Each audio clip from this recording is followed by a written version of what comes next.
JB here. Tuesday, May 20th, 325. On this a fine afternoon, talk really quick about the market. Some names I'm looking at, go from there. It's going to be a really quick rant. Today's one of those frustrating premium drop or drip day, right? Market's chopped around. Uh, Kind of, I would just say tight range bound. And then just a little while ago, about 2 o'clock, I guess more details around the tax bill came out or lack of a deal. And S&P, the SPY dropped from 593 all the way under 590 for a minute before bouncing here. It's like a vacuum, I guess you would call it, for news and catalyst right now. It doesn't seem there's much in the way of market moving news. So I mean, tomorrow we have Target earnings. This morning, Home Depot report earnings.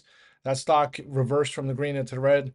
So it'll be interesting about Target. And then PMI data on Thursday. Outside of that, it's going to be more headline driven stuff, right? So uh, it's funny just the more you read about some of these folks trying to opt in on the market, what have you, just it's funny, right? People talking about the VIX, and I try not to. Usually when I post about the VIX, it does the opposite, right?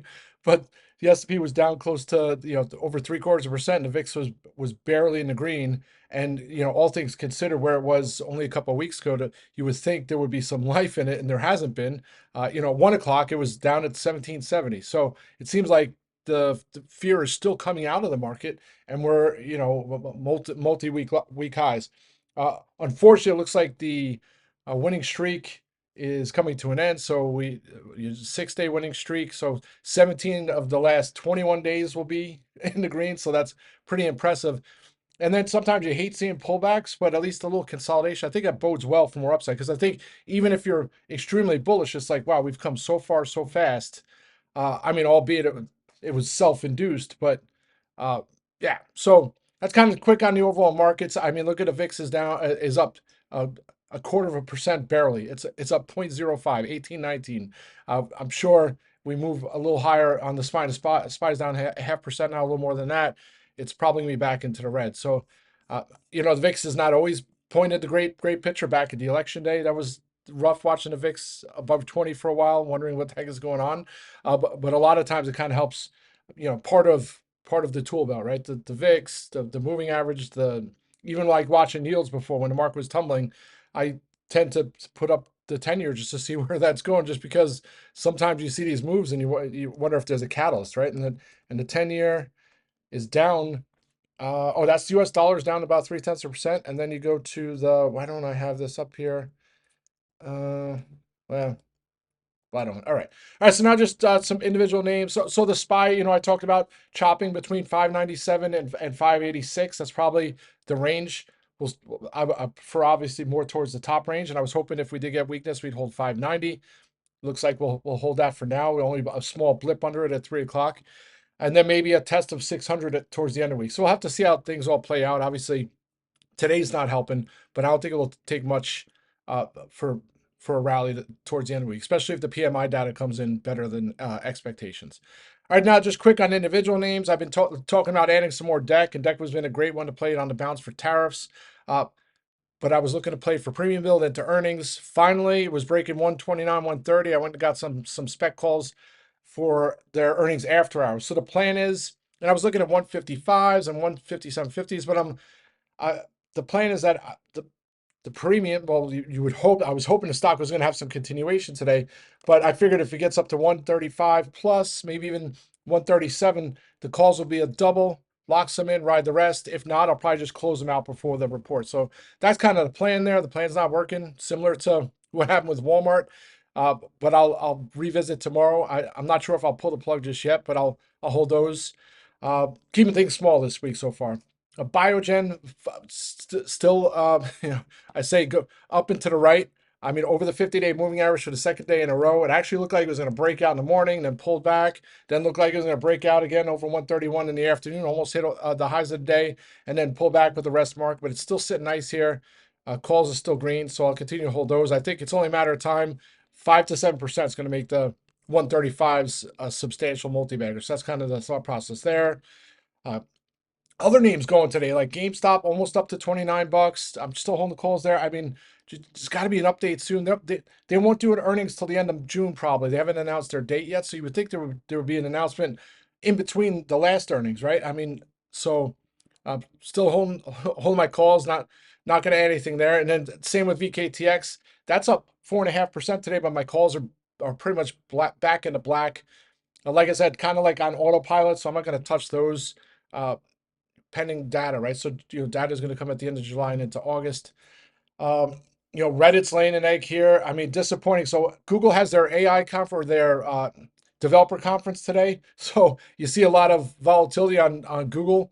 It's funny.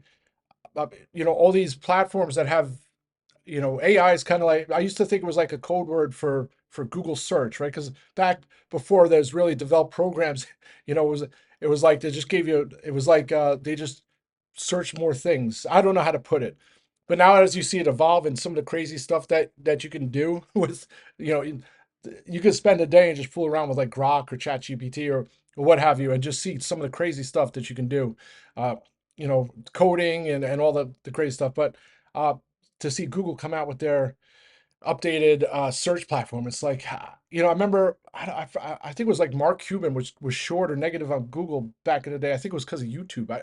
I forget. Um, I don't even know what rant I'm going on, but they're having their conference today. So somebody, you see some volatility there. And then Dell's having their, it's Dell Day, Dell, whatever they call it. And it seems somewhat lackluster all the way down to 113. And now it's starting to bounce here. I keep looking at Dell, and Dell has been trading between like 110, 111, and 114 for like the last four sessions. So as much as I would like to get some calls, and I think they report earnings next week. I think so. That's that. I don't even have all my charts up here. I apologize. And then Solar Edge, all the way up to 22.22 in the morning, about 10:30, and then just kind of melted for the rest of the day here. Still holding the last of my June strikes. I'll continue to hold those. Um, other names I was looking, RH this morning, of course, I keep looking at that one. I'm like, how, that one's got a bid at the morning all the way up to 212, 213. There was a new appointment of some marketing director or whatever. I don't know if that's why it sparked the shares, but now it's back down. So it's just been tough. If you try to trade call, especially on ones that a little higher premium because it started a week, to find decent risk reward setups. Roku looked great today, almost up to the 200-day moving average 72.26, 200-day moving average 17.93. It's like the fourth time it's tried to do it, can't break through. Once that breaks, I'll probably look for some more calls on it, just because I'm being patient here. So I'll probably look for strikes next week if it does break out. And then Cigna. So I was watching Cigna yesterday. I was watching on Friday, and then I was kicking myself for not getting the calls. But then it opens, it sells off all the way back down, almost printing it's flat, and then it's bouncing here. But then I look at the calls, and I'm like, I just don't know if I can trust it. So it's similar to like UNH, right? As I was looking at UNH last week, and I'm like, even if it bounces, the premiums to 350 calls were expensive. So because the implied volatility, everything is kind of like, it doesn't jive to me on a risk reward basis. Even today, you take a look, and United Healthcare is at 322. It's up 2% today, and calls 330 and above are all red. So, and even the ones, let's say you got the deep into money strikes, which looked like they were $7 yesterday, the 320s, those are up like 14%. So to me, that like the risk reward there, there could be another headline in it. I don't know if those names are out of the woods yet. And then a nice little piece in the Wall Street Journal on UNH this morning. Anyway, that's it, folks. Let's have a great day. 592 here on a SPY. So maybe some chop here into the close would be nice. I don't know if we get enough juice here into the close to get a green close, but maybe back over 593 would be nice.